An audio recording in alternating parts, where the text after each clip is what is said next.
ఓ మానవా, ఎప్పుడొకప్పుడు చచ్చిపోతావని నీకు తెలుసు కదా. ఆ చచ్చిపోయే డేట్ ఎప్పుడో నీకు తెలియదు కదా.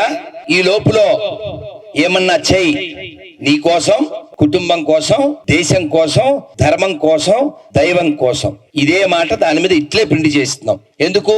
చచ్చిపోతాం కాబట్టి. ఎప్పుడు తెలియదు కాబట్టి. మనకి ఏదైనా డబ్బులు వస్తే, ఒక పొజిషన్ వస్తే, ఏదైనా దొరికితే, ఓ లాటరీ కొడితే వెంటనే మన లోపల నుంచి సాంగ్ వస్తుంది. ఏ సాంగ్ తెలుసు మీ అందరికి? చెప్పనా? రెచ్చిపోదాం బ్రదర్. ఇదే సాంగ్ లోపల నుంచి వచ్చేది. అన్ని బాగుంటే వచ్చే సాంగ్ అదే. కానీ నేనేం చెప్తానంటే, చచ్చిపోతావు బ్రదర్, యముడు తీస్తాడు లెదర్, వెయిట్ చేస్తుంది వెదర్. అవునా కదా? కరోనాలో చాలా మంది చచ్చిపోయారా? తర్వాత వ్యాక్సిన్ వేసుకున్నారా?